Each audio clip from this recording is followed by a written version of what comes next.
మా అధినేత పవన్ కళ్యాణ్ గారు ఆయన పని ఆయన చేసుకుంటూ, ఆయన శాఖలను ఆయన నిర్వర్తించుకుంటూ వెళ్ళిపోతూ ఉన్నారు. అంటే ఒక పక్క పార్టీ బలోపేతం కోసం మా కేడర్‌కి దిశానిర్దేశం చేస్తూ. కానీ పిలిచి పదే పదే పవన్ కళ్యాణ్ గారిని తిడుతూ ఉంటే ఏ రకంగా సహిస్తారండి? ఆయన మీద ఎన్ని ఆరోపణలు చేస్తున్నారో చూస్తున్నాం వైసీపీ వాళ్ళకి. వాళ్ళకి సమాధానం కూడా చెప్పకూడదు. వాళ్ళు అన్నట్టు పడి ఉండాలి అంటే ఏ వ్యక్తికైనా సరే గాని సహనం, ఓర్పు ఉంటది. కానీ మా అధినేత పవన్ కళ్యాణ్ గారు లోపల అగ్నిగుండంలా మండుతున్నా సరే గాని బయటకి నవ్వుతూ ఒక మాట చెప్తారండి. అదంతా కూడా నేను ఇమ్యూనిటీగా వాడుకుంటున్నాను. తిట్టండి, తిట్టండి అని. అంటే తిట్టండి, తిట్టండి అని తిట్టించుకోవడం ఎవరికైనా సరదానా అండి? ఎవరికైనా కావాలా అది? కానీ పదే పదే వైసీపీ వాళ్ళు పవన్ కళ్యాణ్ గారినే టార్గెట్ చేస్తున్నారంటే దానికి కూటమి కూర్పు కానీ ఇవాళ ప్రభుత్వం ఏర్పడడానికి కానీ కానీ ఇక్కడ ఇంకొకటి ఉంది కృష్ణవేణి గారు, ఒక్క మాట, ఏ రోజు కూడా పవన్ కళ్యాణ్ గారు సహించినప్పటికీ కూడా వైసీపీని ఎండగొట్టకుండా ఆగలేదుగా. మరి మీరు కూడా తిట్టారుగా, మీరేమైనా కామ్గా ఉన్నారా? కామ్గా లేరు కదా. గతంలో కొంతమంది వైసీపీ గోండాలని గతంలో అన్నా ఇప్పుడన్నా అది పవన్ కళ్యాణ్ గారికే చెల్లింది. పవన్ కళ్యాణ్ గారు మాట్లాడిన మాటల్లో ఒక్కోసారి క్లారిటీ మిస్ అవుతుందని వైసీపీ వారు ఆరోపిస్తున్నారు. వాస్తవం లేదంటారా? సార్, క్లారిటీ మిస్ అయింది అంటే అది జగన్మోహన్ రెడ్డి గారికి వాళ్ళ కేడర్ గురించో వాళ్ళ పార్టీ గురించో వాళ్ళు చూసుకుంటే తెలిసిపోతుందండి. ఇప్పుడు సిచ్యువేషన్ తగ్గట్టుగానే మాట్లాడతారు తప్ప లేకపోతే అభూత కల్పనలో లేకపోతే అప్పటికప్పుడు కొత్తగా కంటెంట్ క్రియేట్ చేసుకునో మాట్లాడరండి. అక్కడ జరిగినటువంటి పరిణామాల మీద పవన్ కళ్యాణ్ గారు మాట్లాడుతున్నప్పుడు పవన్ కళ్యాణ్ గారిని తక్కువ చేసి చూపించడానికి కొంతమంది చేస్తున్నటువంటి కుట్ర. అంటే ఆయనకి రాజకీయ పరిపక్వత లేదు, లేకపోతే ఆయన సైకలాజికల్ గా మెంటల్ గా వీక్ గా ఉన్నారన్న టైప్ లో మాట్లాడడం, వైసీపీ నాయకులు కూడా ప్రెస్ మీట్లు పెట్టి మాట్లాడినటువంటి పరిస్థితి ఉంది. ఆ విషయంలో చూసుకుంటే మా అధినేత పవన్ కళ్యాణ్ గారు అంతా కూడా మెంటల్ గా అలాగే ప్రజల పట్ల కూడా ఒక నిబద్ధతతో పనిచేసేటువంటి నాయకుడు. ఆయన అంతా పర్ఫెక్ట్ గానే ఉన్నారు. కానీ మానసిక పరిస్థితి బాగుంది ఎవరికంటే సార్ 11 వచ్చినా సరే గానీ అసెంబ్లీలోకి అడుగు పెట్టకుండా బయట నానా గలాటా చేస్తున్నటువంటి వైసీపీ నాయకులు వాళ్ళ అధినేత మానసిక పరిస్థితి ఏ రకంగా ఉంది అన్నది కూడా ఒకసారి సమీక్షించుకోవాలి.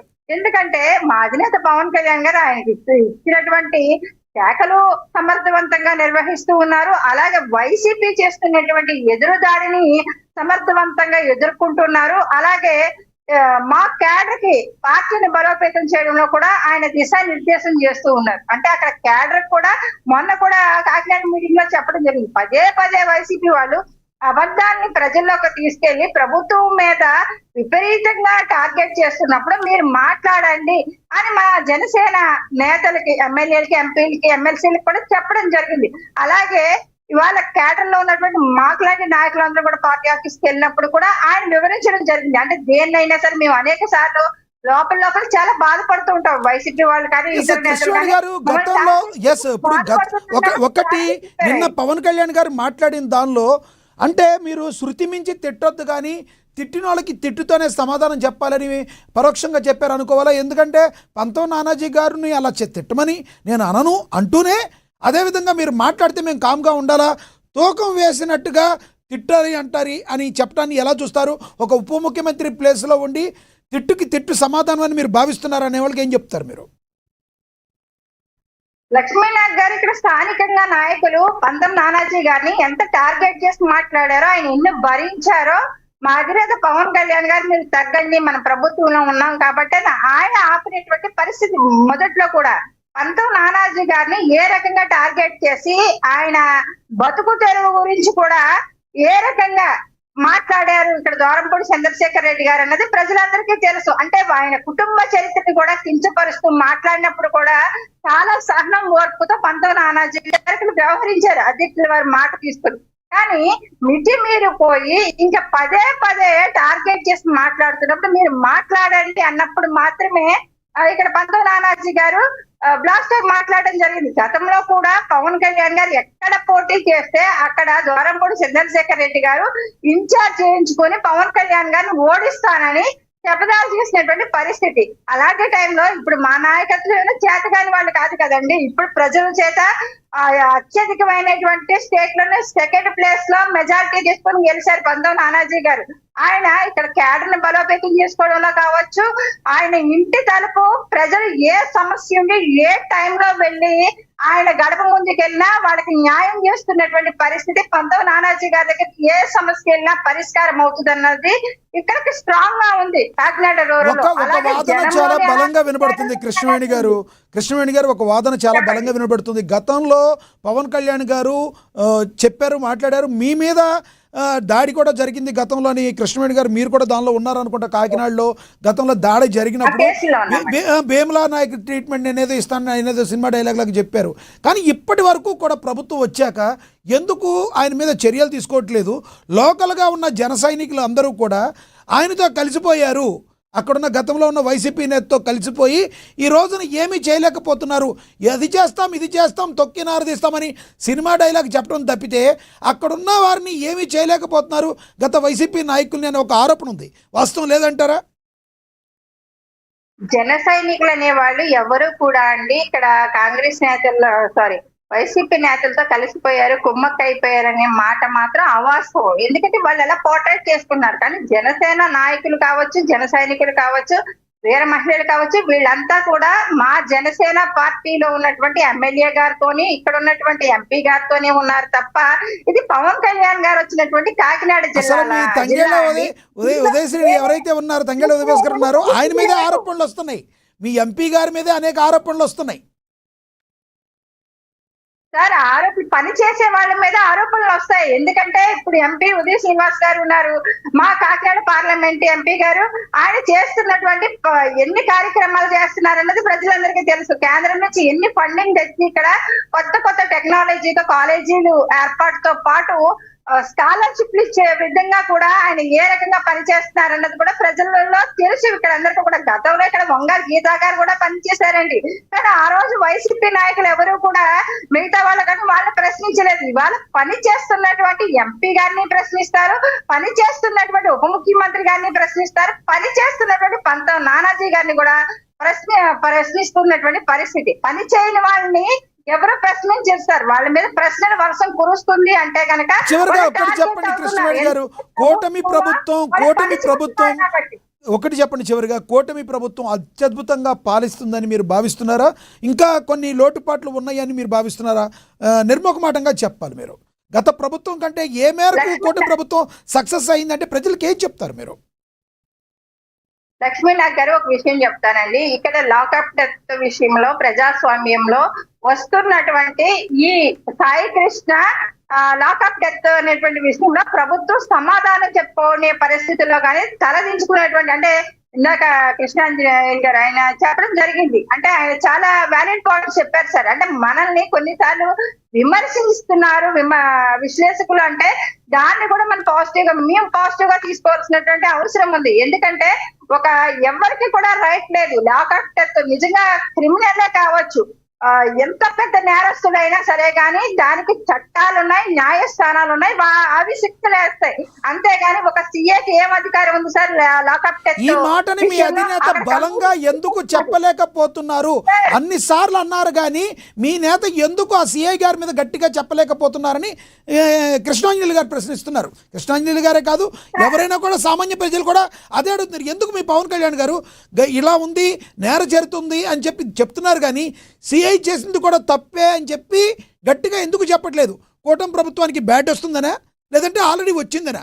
ఎందుకు చెప్పట్లేదు సార్? ఆల్రెడీ హోమ్ మినిస్టర్ గారి విషయంలో కూడా మా అధినేత పవన్ కళ్యాణ్ గారు మాట్లాడడం జరిగింది. ఆమె కూడా ఇవన్నింటినీ కంట్రోల్ చేయగలిగితే కనుక ఈ సీఏ లాంటి వ్యక్తులు కూడా ఇలాగ రెచ్చిపోయేటువంటి పరిస్థితి ఉండేది కాదేమో అని మాకు అనిపించింది. ఎందుకంటే ఇక్కడ హోంమంత్రి గారు ఫెయిల్ అయ్యారని కాదు, కాకపోతే ప్రజాస్వామ్యంలో ఎవ్వరికి చట్టాన్ని చేతుల్లో తీసుకున్నటువంటి హక్కు లేదు. అలాగే సీఏ లాంటి ఇక్కడ కమ్యూనిటీని తీసుకొచ్చి మాట్లాడడం అనేది ఆ కమ్యూనిటీ అందరికీ కూడా చెడ్డ పేరు వస్తుంది. కాబట్టి అదే కమ్యూనిటీలో పవన్ కళ్యాణ్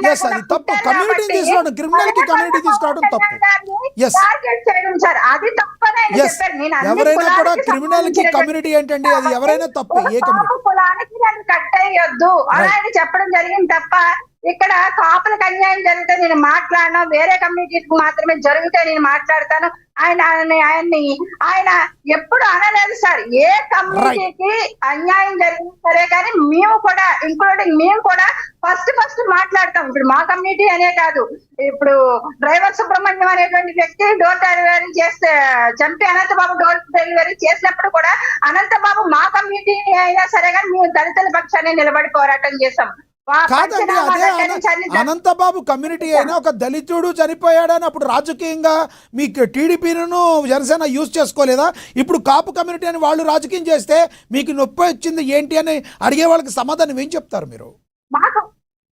మాకు నొప్పని కాదు, అక్కడ మేము ఈ రోజు కూడా మీరు నేను మాట్లాడే పాయింట్స్ కూడా మీరు చూడొచ్చు. సాయి కృష్ణ అనేటువంటి వ్యక్తి లాకప్ డెత్ అనేది తప్పు. అది ప్రభుత్వం నిజంగా గౌరవ ముఖ్యమంత్రి గారు అలాగే పవన్ కళ్యాణ్ గారు కూడా, ఉప ముఖ్యమంత్రి గారు కూడా పిలిచి రాష్ట్ర డీజీపీ గారి సమక్షంలో ఆ కేసును కూడా అక్కడ అప్పచెప్పడం జరిగింది. పవన్ కళ్యాణ్ గారు వాళ్ళ ఇంటికి వెళ్ళి పరామర్శిస్తే మాత్రమే ఆల్రెడీ మా నాయకుని కూడా పంపించడం జరిగింది వారి ఇంటికి. కానీ ఆయన మాత్రమే వెళ్ళాలి అన్న దానికి మాత్రం అది కరెక్ట్ కాదు సార్. గౌరవ ముఖ్యమంత్రి గారే ఆ తల్లితో మాట్లాడినప్పుడు ఉప ముఖ్యమంత్రి గారు వెళ్ళలేదు, ఏదో ఒక వంక ఏదో ఒక షాక్ ఉప ముఖ్యమంత్రి గారి మీద వేసి చూపించడం అనేది మాత్రం కరెక్ట్ కాదని మాత్రం నేను చెప్తాను. ఎస్, అంటే పవన్ కళ్యాణ్ గారు ఇందాక వీడియోలో కూడా మనం బయటలో కూడా మనం చూసాం, ఏదైతే ఒక కాపు కమ్యూనిటీ నాయకులతో తిట్టిన చోటు తిట్టకుండా తిట్టించి, అంటే కాపులు అనేవాళ్ళు తిట్లు తిడతారు, దుర్మార్గుల కింద చిత్రీకరించే ప్రయత్నం వైసీపీ చేస్తుందని పవన్ కళ్యాణ్ గారు ఆరోపించారు. అది మనం చూసాం. ఎస్, కృష్ణాంజలి గారు కంక్లూడ్ చేయండి సార్ ప్లీజ్. మేము మాట్లాడలేదు సార్, ఇస్తాను సార్, ఇస్తాను మధ్యలో అడ్డం పెట్టావు. ఏం లేదు sir, okay right, sorry. First మీరు మీరే కంక్లూడ్ చేయండి, మీరే కంక్లూడ్ చేయండి. ఎస్, ఫస్ట్ ఆయనకి ఇచ్చాను అనుకున్నాను నేను.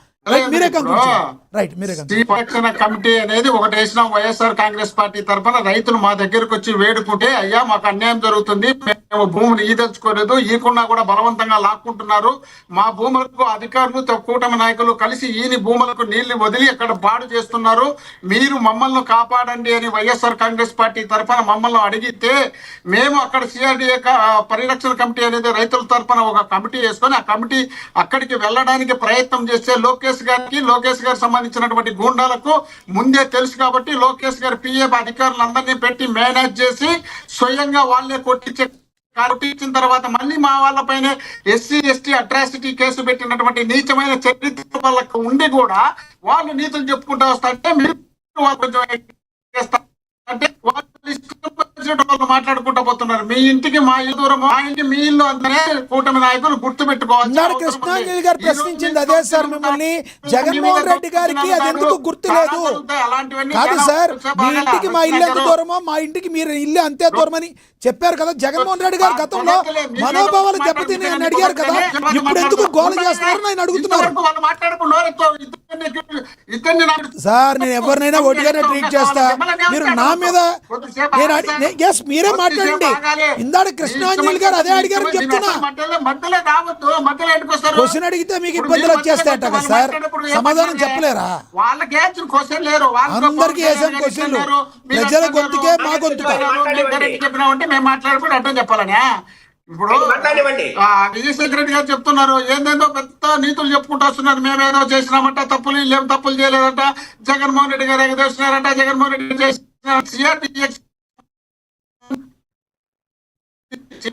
మేము కమిటీ వేసుకున్న తర్వాత మేము అక్కడ లోకేష్ గారు పిలిచినటువంటి రాజధాని క్యాండిడేట్ మందడి సత్యనారాయణ వాళ్ళకి సంబంధించిన పెంచలయ్య తెలుగుదేశం పార్టీకి సంబంధించినటువంటి నాయకులు డైరెక్ట్ గా రాళ్ళు తీసుకొని కొట్టేది వీడియోలో కనిపిస్తూ ఉంటే వీళ్ళ కన్ను కనపడకుండా మా వాళ్ళ మీద పోయి కేసులు పెడతారా?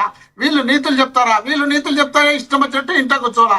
కృష్ణవేణి గారు చెప్తున్నారు ఆయన ఎన్కౌంటర్ చేసింది తప్పేనంట, మరి వీళ్ళ నాయకునికి అయితే తప్పు కాదంట, వీళ్ళైతే మాట్లాడారంట, వాళ్ళైతే మాట్లాడతారంట. అసలు పవన్ కళ్యాణ్ గారిని కూడా మీరు ఫాలో అయ్యే పరిస్థితుల్లో లేరు. పవన్ కళ్యాణ్ గారి నోటితో చెప్పినారు, ఒక అమ్మాయి 3 రోజులు పెట్టుకున్నారు, ఇంట్లో పెట్టుకొని రేపు చేస్తే చంపినారని. ఆ అమ్మాయి మొన్న వీడియోలో చెప్పింది, నా బతుకునేం బతుకుతుండా, మీ నీచ రాజకీయాల కోసం నన్నెందుకు వాడుకుంటారయ్యా నీచులారా అని ఆ అమ్మాయి చెప్పింది. నాకు పెళ్ళింది, నాకు భర్త ఉన్నాడు, నాకు పిల్లలు ఉన్నారు, నన్ను మళ్ళీ దాంట్లోకి ఎందుకు లాగుతున్నారు, మీ నీచమైన రాజకీయాల కోసం నన్ను ఎందుకు లాగుతున్నారు, సిగ్గులేని రాజకీయ నాయకులారా అని ఆ అమ్మాయి చెప్తే అది వదిలిపెట్టకుండా పదే అమ్మాయిని 3 రోజులుగా ఇంట్లో పెట్టుకున్నాడు, రేప్ చేసినాడు. రేప్ చేసిన చంపితే తప్ప మీ ఇష్టం వచ్చినట్టు చంపడానికే ఉండేది. మీరు ఒక చట్టం ఉండేది, మీ ఇష్టం వచ్చినట్టు చంపుకుంటా పోయి చంపేసి మూర్తి లేకుండా చేసి మళ్ళీ మీకు సపోర్ట్ చేసుకుంటూ వచ్చి మళ్ళీ ఒక ముఖ్యమంత్రి వచ్చి ఓదార్చి మీ ఇష్టం వచ్చిన నాటకాలు కథలు చెప్తా అంటే వింటూ మేము కూర్చోవాలా? రాష్ట్రంలో మాకు లేదా హక్కు మీరు చేసిన తప్పులు ఎత్తి చూపించడానికి? పదే చెప్తారు అసెంబ్లీ అసెంబ్లీ అసెంబ్లీ. అసెంబ్లీ కాదయ్యా, బయట మాట్లాడుతుంటే పోసుకుంటాడు. మీరు జగన్మోహన్ రెడ్డి గారిని తట్టుకోలేకున్నారు. 11 సీట్లు వచ్చినటువంటి జగన్మోహన్ రెడ్డి గారిని చూస్తే ఎందుకంత కార్చుకుంటున్నారు? శేఖర్ రెడ్డి గారు నవ్వుతున్నారు. మీరు ఆయన